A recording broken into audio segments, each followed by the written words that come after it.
this microphone is a long. Well, what an introduction, Steve. Oh, but you forgot that I was also city yo-yo champion. I think there were 3 girls in the competition, I believe. Terry might have been the boys yo-yo champion. There were a few of those. I think all I had to do was walk the dog and maybe rock the baby. I don't know. He had to do brain twister or something where the yo-yo ended up in his pocket. I don't know. Anyway, there was that, but it's an oversight that we can all forgive.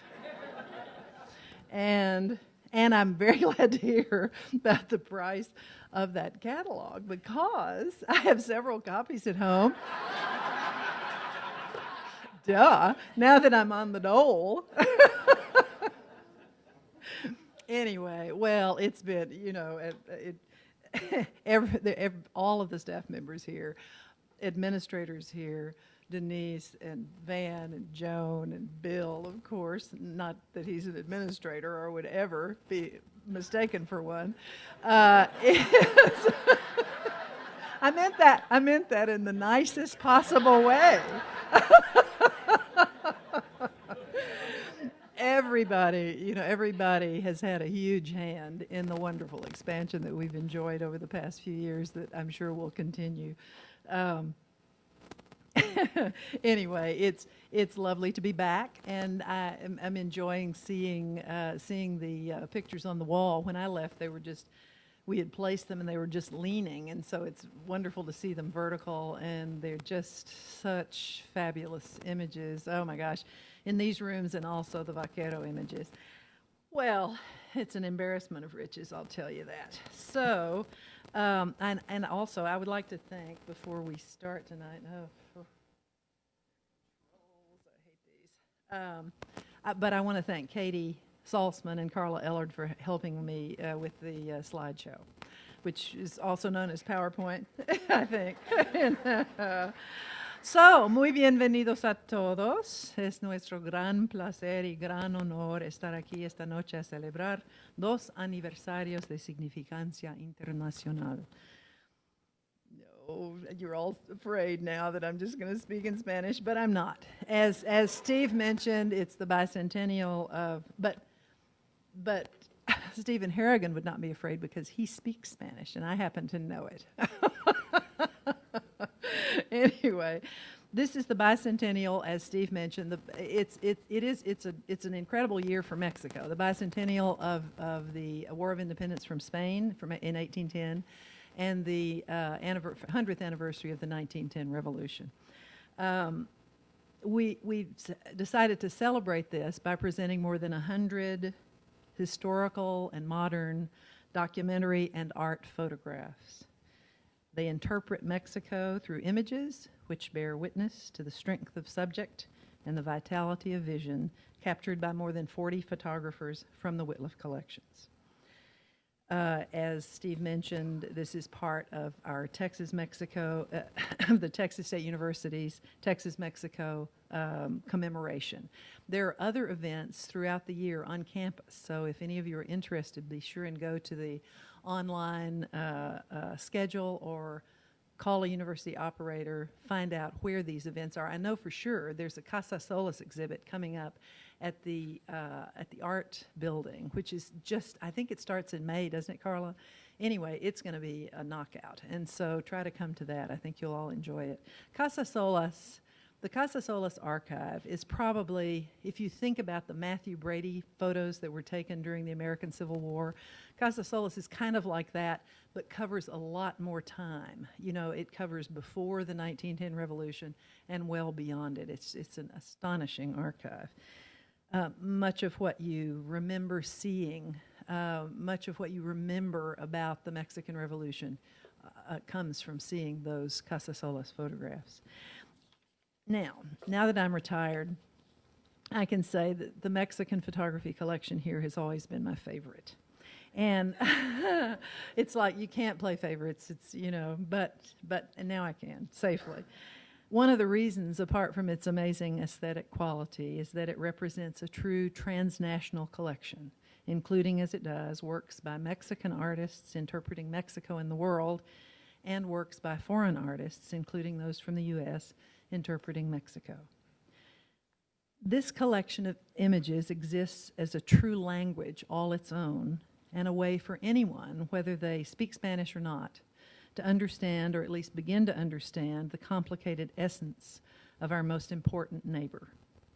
As a student of the Spanish language and the literature and culture of Latin America and Mexico in particular, these images resonate deeply for me.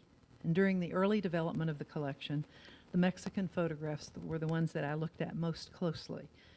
For the importance of images as a way into a culture is a truly remarkable thing.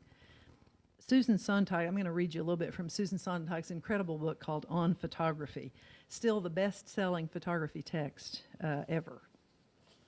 This is what she had to say. And she was really kind of talking, she was kind of rehashing some of Walter Benjamin's ideas about photography. And we'll talk a little more about Walter Benjamin later. He's not from West Texas. He never went to the Dairy Queen.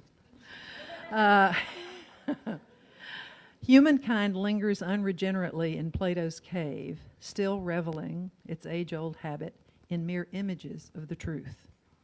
But being educated by photographs is not like being educated by older, more artisanal images. For one thing, there are a great many more images around claiming our attention.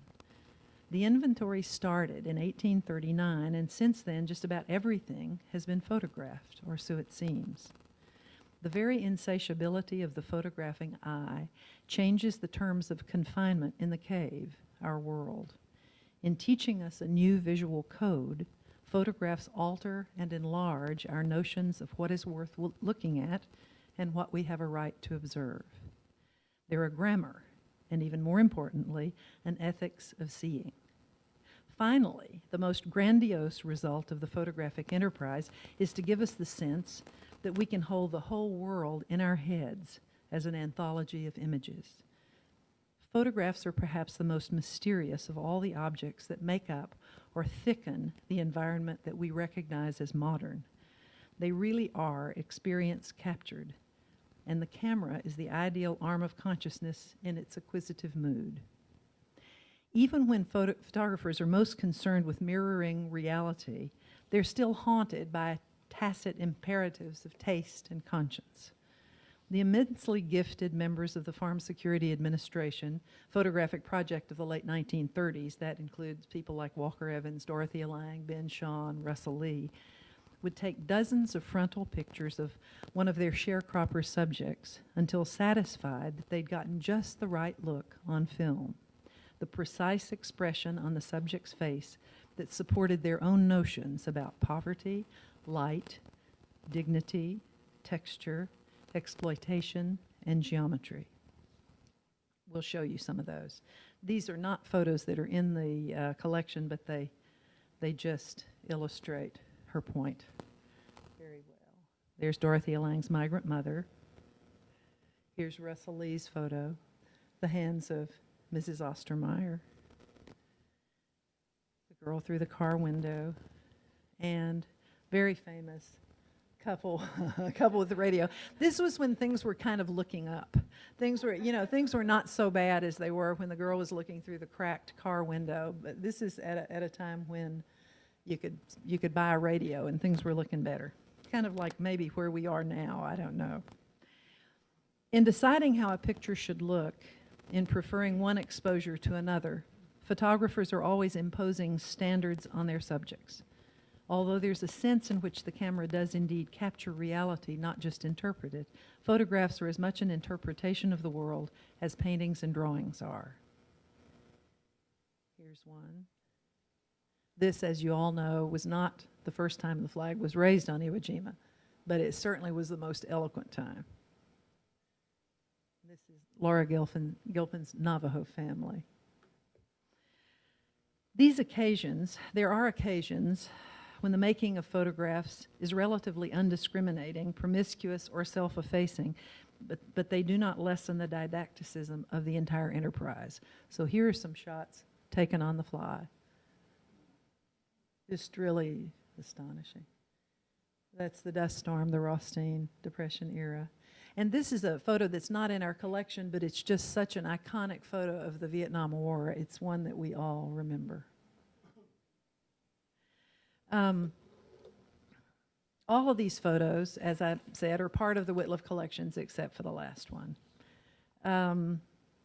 We see these tacit imperatives of taste and conscience as well in the great documentarians of Mexico. You'll recognize the following images as ones featured in this exhibition. There are some, the older documentarians, in that group, I'm including Mariana Jampolsky, Nacho Lopez, Hector Garcia, and Rodrigo Moya.